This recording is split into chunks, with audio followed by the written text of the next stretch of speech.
Ngaturaken sugeng enjing para kinasihipun Gusti pinanggih wonten ing dinten Senin 18 Desember 2023. Mugi dinten menika kita sedaya sami pinanggih kelayan pingah saras tuwin suka pasuki. Lan sesarengan wekdal enjing menika kita tampeni kanthi manah kepaing raos syukur sarta kita sowan marek ing ngarsanipun Gusti kanthi manah ingkang nyawiji wonten saklebeting pandonga enjing sih rahmat lan tentrem rayu saking Allah Rama kita lan Gusti Yesus Kristus sarta panunggalanipun Sang Roh Suci wonten ing panjenengan sedaya. Amin. Sesarengan kita mirengaken kidung Gusti bakal paring margi.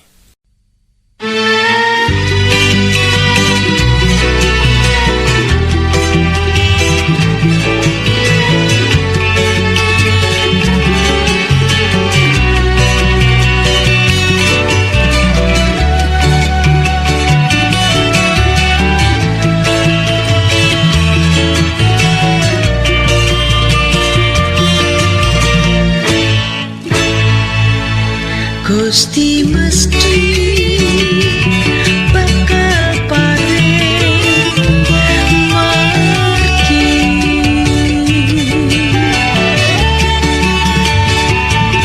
Gusti mesti bakal paring margi.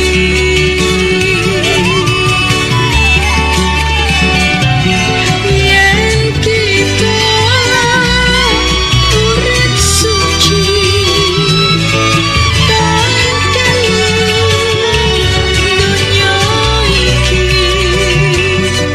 Gusti mesti bakal paring margi.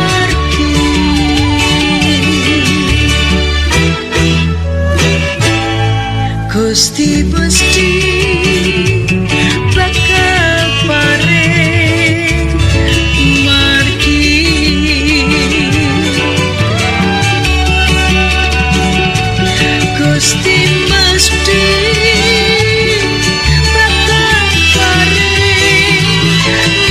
margi.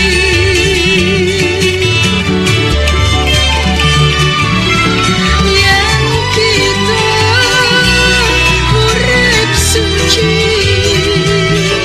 tan kelu donya iki, Gusti mesti bakal paring margi.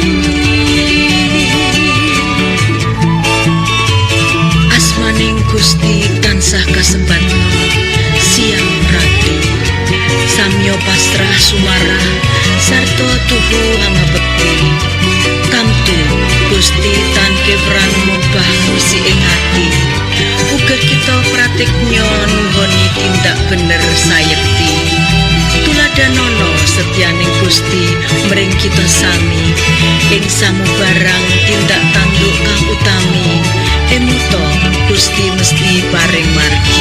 Amin. Gusti mesti bakal paring margi.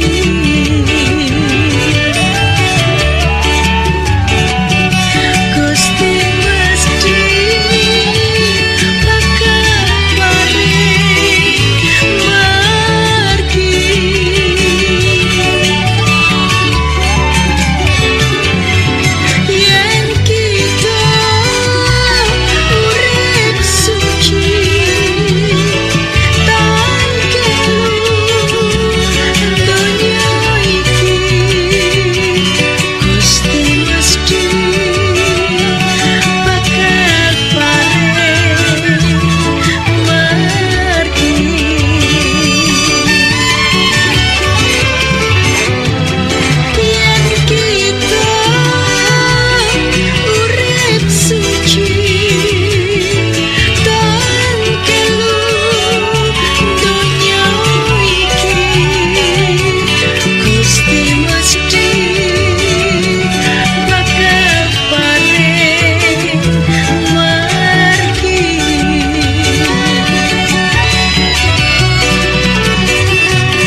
Para sedherek ingkang dipun tresnani dening Gusti pamaos ing kitab suci wekdal menika Injil saking kitab Jabur 120. Wong kang padha kumandel marang Pangeran Yehuwa iku padha kaya gunung Sion kang ora opah-opah kang tetep ing saklawase.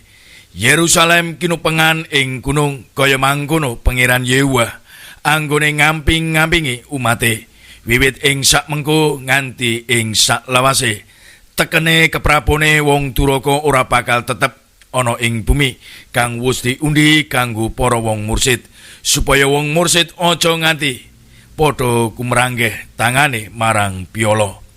Do Yehuwa patuko mugi karsa nindakaken kasainan dhateng para tiyang sae tuwin dhateng para tiyang ingkang manahipun tulus nanging tiyang-tiyang ingkang nyeleweng dhateng ing margi ingkang menggak-menggo mugi sami katundunga dening Pangeran Yehuwa sareng kalian tiang-tiang ingkang sami nindakaken piyawon.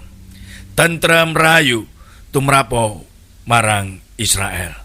Rahayu kula lan panjenengan ingkang mirengaken sabda Gusti lan saged ngestoaken. Amin. Jejer pamdaring sabda wekdal menika tentrem ing pangayomaning Gusti. Sangsaya inggil ategipun tanduran sangsaya ageng angin ingkang nempuh. Paribasan menika kajumbuhaken kaliyan gesangipun tiang ingkang pitados. Ing pundi sangsaya kiat iman kapitatosan menika malah sangsaya ageng panggoda tuwin pacobanipun ingkang badhe katempuh. Gesangipun tiang pitados mboten ateges gesangipun badhe sarwa-sarwi kepenak. Margi amba-ambanipun alus tanpa pepalang lan masalah.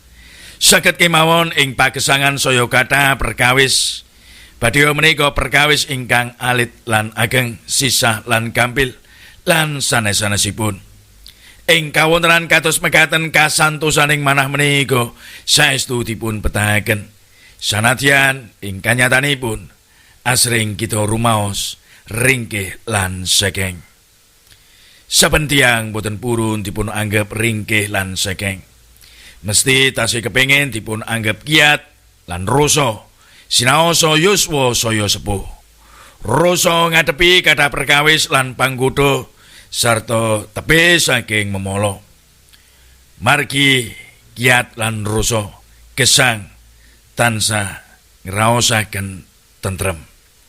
Para sedherek ingkang dipun tresnani dening Gusti, kitab Jabur menika meratelaken kegiatan lan karosanipun tiang ingkang pitados injih namung margi celak lan rumaket dhateng Gusti Allahipun.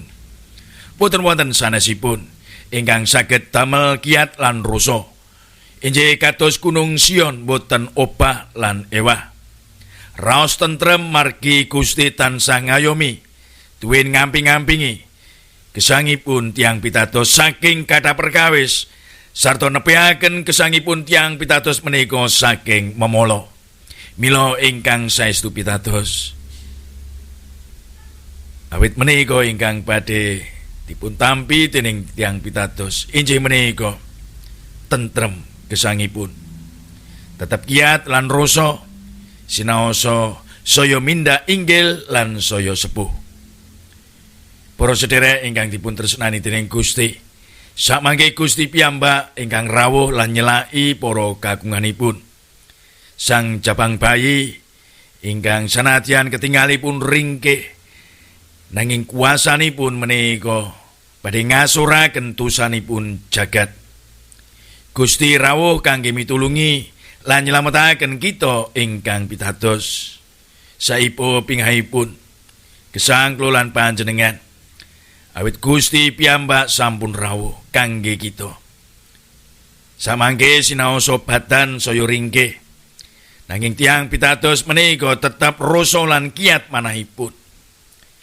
Ing sadengah kawontenan lan sadengah perkawis.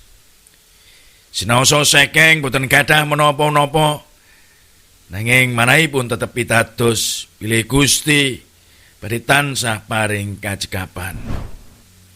Kelayan Gusti urip dadi tentrem, ati dadi seneng. Amin. Sumangga sarengan kita tumungkul ing salebeteng pandonga manah kawula sampun samekta nampi rawuh Paduka Duh Gusti. Paduka rawuh wonten ing bayi suci ingkang tanpa dosa. Saperlu nebus dosanipun jagat sarta maringaken tentrem rahayu ingkang sejatos dhateng saben tiyang ingkang pitados. Namung celak lan rumaket kelayan Paduka Duh Gusti. Gesang kawula pinanggih tentrem. Karosan so kegiatan kawula namung wonten ing pangayoman Paduka. Inggih Paduka ingkang rawuh ing donya lan dados juru wilujeng kawula. Manah kawula asumyak-sumyak margi Gusti tansah paring berkah. Gusti tansah ngrimati lan ngreksa gesang kawula ing saben dinten. Mugi enjing menika ingkang mijil namung pamuji saha panuwun syukur saking kawula ingkang tanpa pepindhan. Lan mugi sedaya menika damel renaning kalih Paduka ing ngaluhur. Kawula para sepuh nyuwun berkah supados saged nindaki kadhaing ayan ing dinten menika kanthi manggih rahayu lan wilujeng. Paringana kawula kiyat lan sarasing badan tepena saking bebaya lan bilahi. Tentrem rahayu ingkang tansah nyarengi lampah gesang kawula para sepuh. Kawula ugi ndedonga kangge kadang mitra saha anak putu ingkang sakmangke pinanggih sakit, enggalo saras, ingkang sedih lan sisa enggalo kiyat. Dene ingkang sami kamomotan dening kadhaing perkawis paringana margi ning luar. Dene ingkang tasih nyerantos peparing Paduka ing salebeteng pandonga tansah tekun Gusti ingkang paring kasembatan.